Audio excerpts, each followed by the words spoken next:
I'll cut to the chase. So over the past 5 years, I have managed to successfully build an investment portfolio from $0 to six figures. I reached 100K in total last month, and I'm going to share a little bit about how I did it and a few things that I've learned along the way. So if that interests you, stick around. Now, I'm still very new to the whole generational wealth building game. So I'm still making a lot of rookie mistakes and my knowledge is average at best. I am no financial expert by any means, nor coach, nor guru, nor do I have any intention of becoming any one of those things. The truth is I actually despise numbers. There's a reason why I'm a writer. I much prefer words.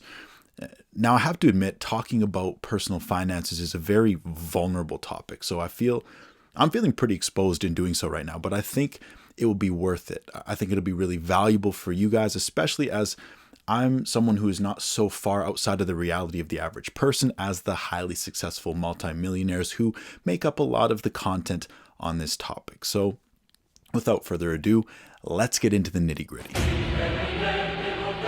I learned something during my time in the fitness industry that really helped me with my mindset when I first started on my finances. And that was to not overcomplicate things.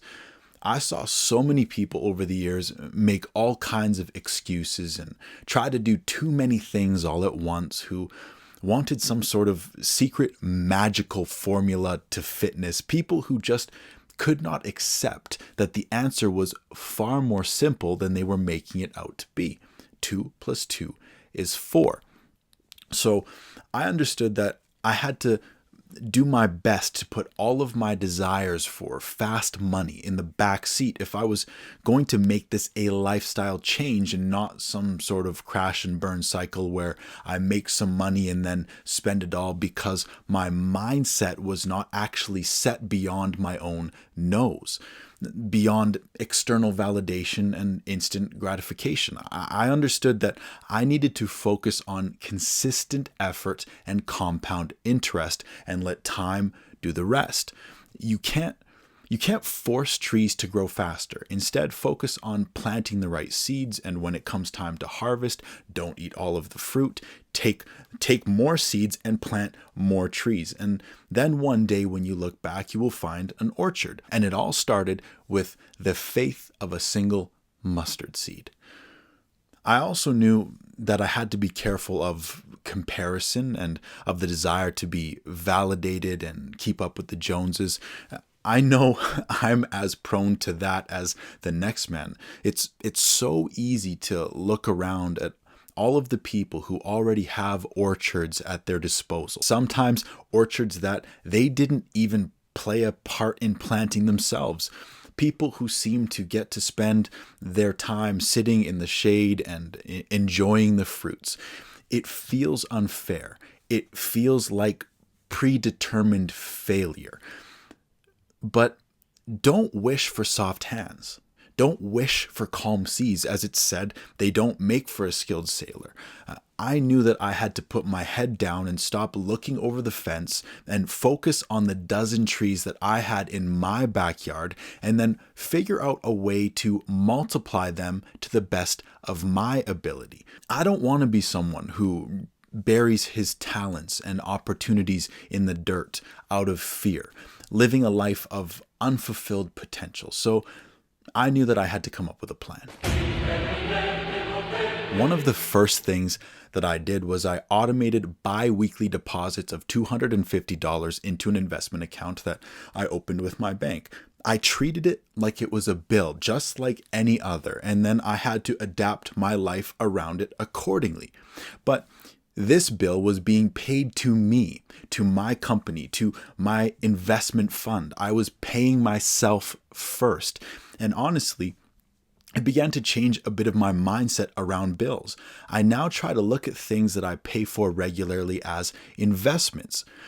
It's a better word. It's a more positive word. It carries a lot more gratitude and self-advocacy. And it forces me to look at my expenses and ask myself, what things have I been investing in? Are they important? If yes, then great. Don't complain. Instead, find gratitude for the ability to afford what is important. But if I find that I'm investing in things that are not important, the question becomes, how can I reduce or eliminate that unnecessary investment? This is also when I began to learn about the difference between saving money and making money. I had two options: either tighten my belt because food is scarce, or find ways to forage and hunt for more food. At first, I decided to do the former as I hadn't yet figured out much of my skill set or come up with a plan or a product to get another income stream flowing immediately. But in the meantime, I could definitely go on my phone and in seconds cancel my Netflix account or call up my phone company to see if there's a cheaper plan that I could get on, and or stop ordering takeout, or learn to trim my own beard and stop drinking alcohol. I actually started diminishing a lot of my grocery bills by eating more oatmeal and eggs than any man ever should. But that's just it. For many of us, it's actually not that difficult to find a couple extra $100 a month. Most of us could tighten up a few holes. Phrasing. But this road only gets us so far. There is a limit to how much we can tighten our belts. And honestly, I didn't find it to be the way I wanted to choose to live for an extended period of time, if I had the option not to. If you're going to truly make something a lifestyle, it has to be sustainable. I also found from that position of saving, I became more scarcity minded and less generous, as there was more anxiety around money and making sure that I was pinching all of my pennies. I didn't like that. So I started hunting. I started by picking up free furniture and household items from Craigslist and Kijiji and loading them up in my old rusty blue Ford Explorer. And I made a few $100s one summer, and then I put my pen to paper and got my first poetry self-help book published. And since then it has sold over 1,000 copies on Amazon. I'd also been getting work every few months modeling with Marks Canada. I continued to build my platforms on social media and TikTok, which opened the door to a few sponsored posts. Switching from rationing to hunting changed the game for me, because now my mind was in a posture of abundance. I was now seeking opportunities to gain and play bigger rather than hide and try to play smaller. It changed my entire mindset around money itself, because at first it was more like there's never enough to go around. And now it's like there's plenty out there. I just need to find intelligent ways to go out and get it. Fast forward a few years and I started to see some real growth. I'd made some blessed decisions on what companies to invest in, and I'd only picked a couple of losers, usually because I'd listened to some TikTok video and got FOMO. And then I started to get a little bit loose on the reins, and I justified investing in a Cadillac ATS, super underrated vehicle in my opinion, and a Ducati and a new washer and dryer. And of course, only the latter was actually a necessity. And this is when I learned that when there is a bumper crop, a surplus, it is okay to harvest and eat a few extra apples as long as you plant more seeds than you consume. This can be really difficult to do.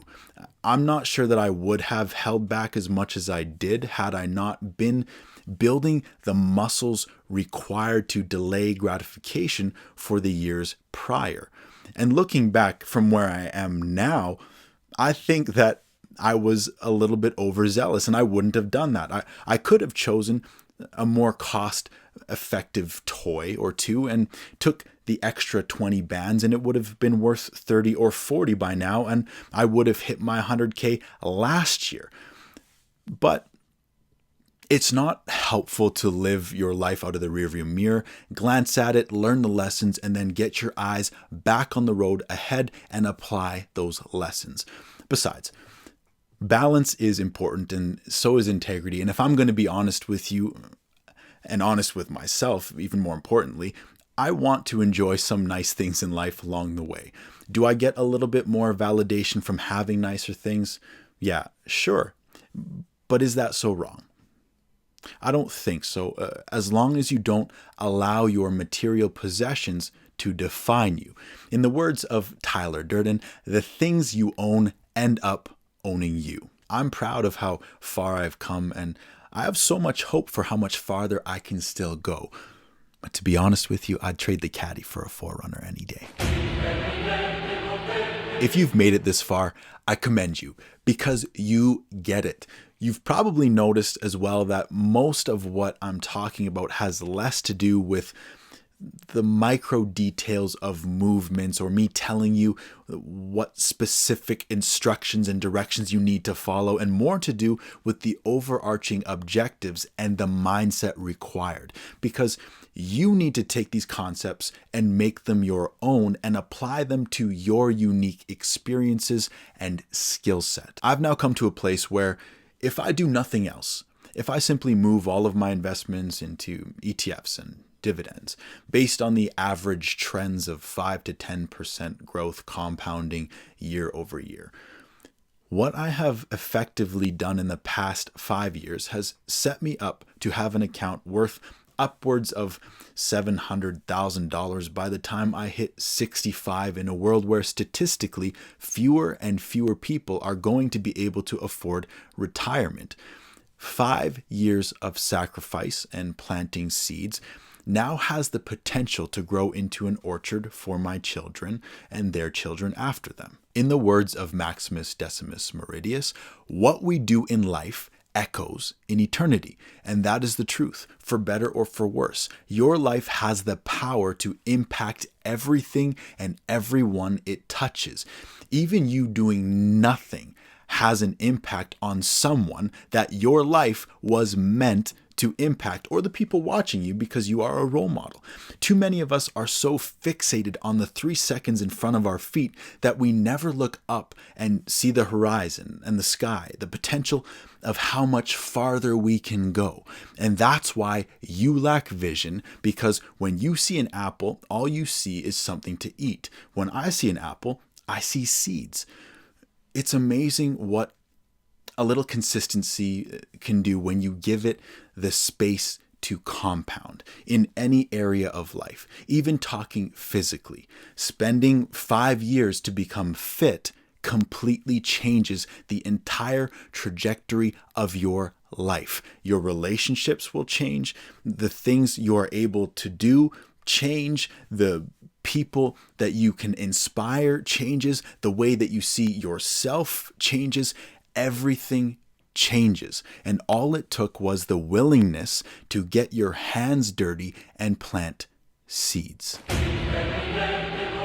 If you're going to take anything away from this video, in my opinion, let it be this. Ask yourself, if you had to choose one goal for the next 2 years and completely eliminate all other goals, what goal would you choose? Because the problem for many of us is that we are trying to go in 3, 4, 5 directions all at once, and we end up going nowhere. It's very difficult to be disciplined and consistent if you are being pulled in multiple directions. But if you pick just one and start walking, you will be surprised at how quickly you start getting somewhere. I hope this part of my story has been relatable and inspiring and challenging, and I'm looking forward to it now becoming a part of yours. Sending love. Peace.